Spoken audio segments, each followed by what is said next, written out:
नमस्कार, पाइंडर डिजिटल में आपका स्वागत है। मैं हूं आपके साथ सुहानी। तो चलिए आज की कुछ प्रमुख खबरों पर नजर डालते हैं। प्रधानमंत्री नरेंद्र मोदी 2 दिन की जापान यात्रा के बाद शनिवार को चीन पहुंचे, जहां वे 31 अगस्त से 1 सितंबर तक होने वाले एससीओ समिट में शामिल होंगे। 7 साल बाद चीन पहुंचे एससीओ समिट में इतर पीएम मोदी, चीनी राष्ट्रपति और रूसी राष्ट्रपति पुतिन से द्विपक्षीय वार्ता करेंगे। राष्ट्रपति पुतिन के दिसंबर में भारत दौरे पर भी चर्चा होगी। यह दौरा उस समय हो रहा है जब ट्रंप ने भारत पर 50% और चीन पर 30% टैरिफ लगाकर वैश्विक तनाव बढ़ा दिया है।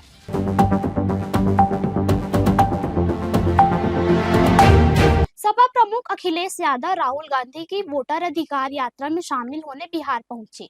राहुल तेजस्वी और रोहिणी के साथ खुली जीप में रोड शो किया।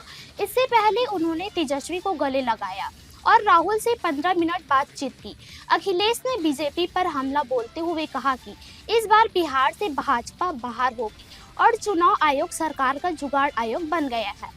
शुक्रवार को बिहार पहुंचे अखिलेश ने लालू यादव के परिवार से मुलाकात की और एक्स पर लिखा कि भाजपा की हार लिखेगा बिहार।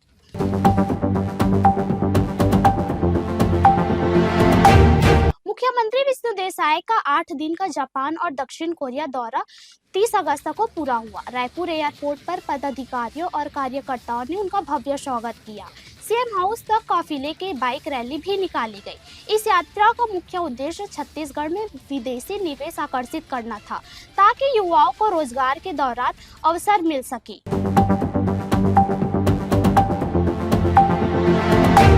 पीएम नरेंद्र मोदी का 2 दिन का जापान दौरा भारत और जापान रिश्तों के लिए अहम साबित हुआ।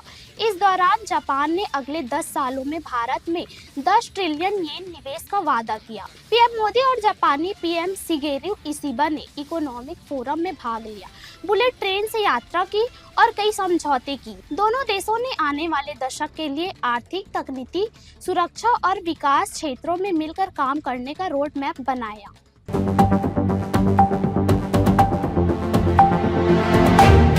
आरा में वोटर अधिकार यात्रा के दौरान तेजस्वी यादव ने खुद को सीएम उम्मीदवार के रूप में पेश किया और जनता से पूछा कि उन्हें डुप्लीकेट सीएम चाहिए या ओरिजिनल। इस पर बिहार बीजेपी ने तंज कसते हुए कहा कि तेजस्वी मुंगेरी लाल के हसीन सपने देख रहे हैं और राहुल गांधी ने भी उनके नाम पर कोई मुहर नहीं लगाई। बीजेपी ने दावा किया कि महागठबंधन तेजस्वी को चेहरा बनाने पर सहमत नहीं है। वहीं राहुल गांधी ने आरा में कहा कि बीजेपी ने कई राज्यों में चुनाव चोरी किए, लेकिन बिहार का चुनाव चोरी नहीं करने देंगी।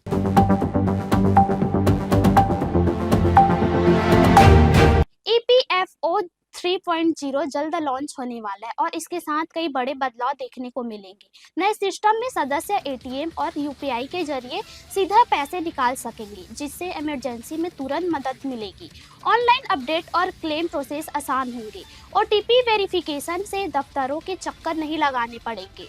मृत्यु दावों का निपटान तेज होगा और नॉमिनी को अतिरिक्त कागजात नहीं देने होंगे।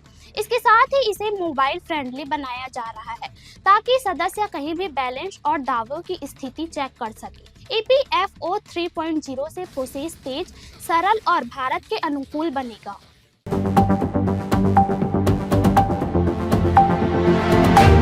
अमेरिकन जूइश कमेटी ने भारत का समर्थन करते हुए कहा कि रूस और यूक्रेन युद्ध के बीच भारत जिम्मेदार नहीं है। संस्था ने ट्रंप प्रशासन के अधिकारियों की आलोचना को बेतुका बताया और कहा कि भारत ऊर्जा जरूरतों के चलते रूस से तेल खरीद रहा है, न कि राष्ट्रपति पुतिन की युद्ध मशीन को मदद देने के लिए।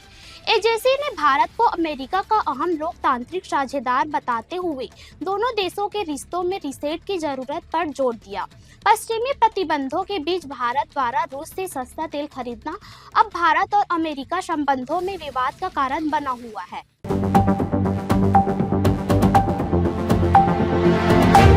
अमेरिका के पूर्व राष्ट्रीय सुरक्षा सलाहकार जैकब जेरेमिया सुलिवन ने ट्रंप प्रशासन की नीतियों पर सवाल उठाए। उन्होंने कहा कि आज दुनिया चीन को एक जिम्मेदार ताकत के रूप में देख रही है, जबकि ट्रंप सरकार ने अमेरिका की छवि को गटर में पहुंचा दिया है। सुलिवन के मुताबिक अब कई देश ब्रांड अमेरिका को खत्म मानते हैं और चीन को विकल्प समझ रहे हैं। भारत पर टैरिफ को लेकर उन्होंने ट्रंप पर हमला बोला। उनका कहना है कि ट्रंप ने निजी गुस्से में आकर भारत पर 50% टैरिफ लगाया, जिससे नई दिल्ली के रिश्ते बिगड़े और भारत को चीन से बातचीत करने के लिए मजबूर होना पड़ा। सुलिवन का तर्क है कि बाइडेन सरकार का मकसद भारत से संबंध मजबूत कर चीन को काउंटर करना था, लेकिन ट्रंप की नीतियों ने इसका उल्टा असर किया।